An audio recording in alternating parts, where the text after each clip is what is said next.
What's going on, YouTube? So this is my 1998 Seadoo GTX Limited. I got it for free, and the engine works great. There was a lot of water in it when I first got it because it was sitting in someone's backyard. Anyway, the motor's in good shape, but it just had a lot of issues, and I wanted to bring up an issue that I found. The number one thing was the carburetor. The one that was on there was all rusted out. The previous owner said that they flipped it over. Ever since then, they couldn't get it to run. And then they just let it sit, and I think the guy kind of used it for parts, but I don't really think he knew what he was doing. And so I had to get a new carburetor, which kind of sucked. But anyways, I set this carb. That carb is now good. I adjusted the high and low speed seats. You make sure there's a reference guide online. You always want to set your high and low speed needle properly, or else your carburetor just won't work right. And then really clean everything out, make sure there's no gunk in there, and then test the pop off. So I made sure the pop off on both of these were within like 2 psi of each other. I think one was 20 and the other one was like around 21, 22. So that's good. So this should work great now. But the biggest issue was that a lot of the lines, not the fuel lines. The fuel lines are good. I blew every single one of those out. I had a clog. The biggest issues I had with this thing was that the fuel filter up here, I can't really show you because this thing's broke. But anyways, the fuel filter was pretty clogged up. So that was number one reason. It wasn't getting gas. The carburetor, I got the new one, but I didn't set everything right. I learned my lesson. I'm getting ready to put it back in now, so it should work. It should run good now, but it wasn't running right. So that I had to fix the carb. So those two issues were pretty big. It wasn't getting enough gas. The carburetor wasn't set. But down here, I want to explain to you what I just learned. So you have this line coming out of your crankcase right here, and there's a check valve right here. A check valve essentially only lets air go through that way. A check valve lets air go one direction, okay? So one of the things that I was confused on was what all these lines were right here. There's a solenoid, there's an electrical connector, and this line that's out of the back actually runs out into another check valve right here and pushes air out. So all these little breather lines that are connected to the hull have check valves, and they only let air go out, right? So if you look up here, right here on the ski, there's one right there, and that's an air breather tube. There's another one in here, and then there's also one up. Where is it at? Right, it's up there. You can kind of see it right there. So those are all breather tubes.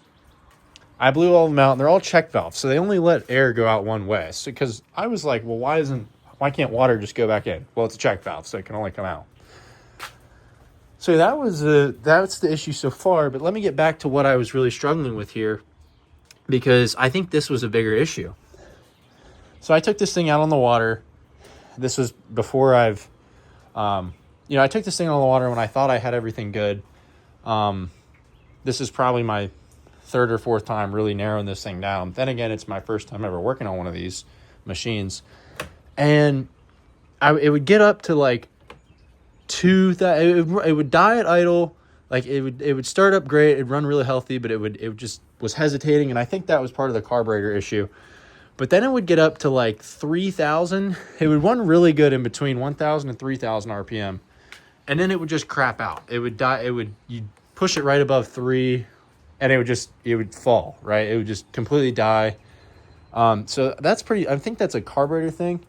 But I also found this issue, right? I was explaining this liner here. So what this does, it's connected to your crankcase, and every time your engine pulses, it puts pressure, it puts air through this line or all the way around this check valve. It runs back down in here, and then it comes up all the way right here, okay? And it runs into the solenoid. Now what this does is, this is the hardest part for me to understand, and if you get anything, take this away from the video, okay? The pulse that goes into the solenoid right here runs into both your Rave valves And what happens is when the pressure from the crankcase gets high enough, it pushes all that pressure into these two Rave valves, and then these actually open up. So that's how these mechanism works. And I think that was a major issue for me, was because this entire line down here was cracked. All right, so I just redid all this. But this hose right here was just cracked. So every air, all the pressure that was building up in the crankcase was just escaping, and none of it was actually going up here to open up these Rave valves and relieve the engine of that exhaust buildup pressure. So that's how this mechanism works. It's very simple. While we're in here, I might as well show a few more things. This wire right here that's connected to your exhaust manifold, that's just coolant, or I'm sorry, that actually connects to your water box pressure relief pressure thing.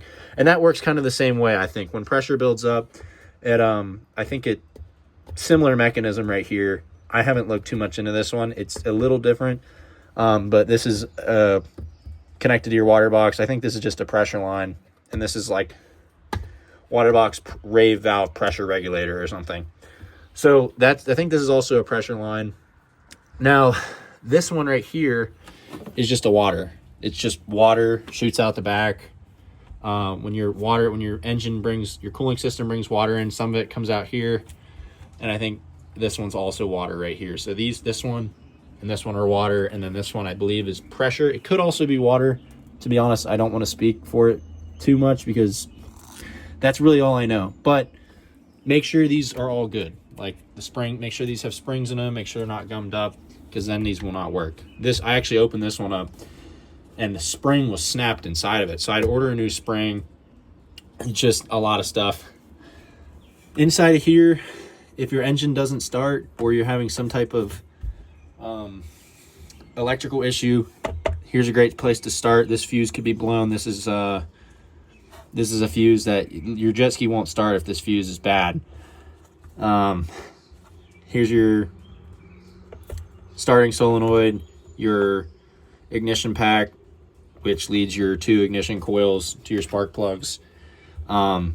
So your starter solenoid can go bad. What you can do is jump them like that. A lot of people know how to do that. You just take a screwdriver, and if it cranks, that means you might have a bad starter solenoid.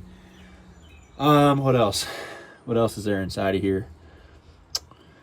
There's a little, I don't know too much about the wear ring and the drive shaft, impeller mechanism, but you can take this off, and there's a little grease fitting. I'll just show you real quick. I just did this about a little bit ago, so it should still be on there. I also had to put a new battery in this thing. And if you do take the carburetor off, make sure you prime the fuel line with some type of suction device. Don't use your mouth. You don't want to breathe in fuel. But yeah, there's a right there. Connect your grease gun to it and put some marine grease in it. You don't have to do too much. It just helps with wear. But yeah, I lucked out. A lot of people have issues. When I got this ski, the previous owner had already replaced all the fuel lines with aftermarket ones that are resistant to ethanol corrosion. So really, I haven't had much issues, but I've just had a lot of tiny things like that. That was cracked. This pressure line was cracked. There's just a lot of cracked, these gummy lines right here just crack real easily, and they're just annoying to work with. So just make sure those are all good. Replace the spark plugs too. I think this is a oil temperature, maybe oil pressure sensor, one of those two. Here's your oil lines. Your air goes through here. There's a rotary plate that keeps your engine in time. If your engine's not starting, then that could mean it's out of time. There's a lot of reasons your engine might not start, but I think I got two jet skis with this pack. I already sold the other one, and it had spark, compression, fuel, and it was it had everything to run, and I think it was just out of time. I think the previous owner that probably did something, or the wood rough key sheared inside of the stator in there. Okay, I hope that helped some of you guys with these older Seadoos. They're really, really simple machines, but there's just a lot of tiny little things that can build up to make them not run right. I also took out the fuel selector. Oh, here's one more thing. So there's your fuel pickup tank. This is your return line. It comes from so any gas that your engine doesn't use, it's essentially one big loop. So you have a breather tube that goes, relieves the gas tank from pressure. You have your fuel pickup. So essentially your fuel picked up in this tube. It goes around through the fuel filter up there, down around. There's a tube you can't see, but it goes down around the gas tank and it'll go into your carburetor. Then any excess gas that your carburetor does not use, it'll send, pressure will do its thing, and it'll send back into the tank in this return line. Now, typically you have two fuel pickups. They do the exact same thing. One is just picks up gas from a lower spot in your gas tank. So your reserve, let's say your reserve will, like this is the bottom of the tank, it'll pick up down here, and your on will pick up fuel from up here. They basically do the exact same thing. But early in this process, when it wasn't getting enough gas, I thought this was clogged or something. So I basically just deleted this, and I just have one fuel pickup. Same thing, whatever. It doesn't really matter. As long as your engine gets gas, you're fine. I'm going to plug that up because there's a breather tube, and that'll allow proper pressure. You can also, so how that works is these two that pick it up, that do the same thing, come out to a fuel selector. You select if you want it to pull from the reserve or the on, and that basically shoots it down and goes through the loop. So then again, very simple.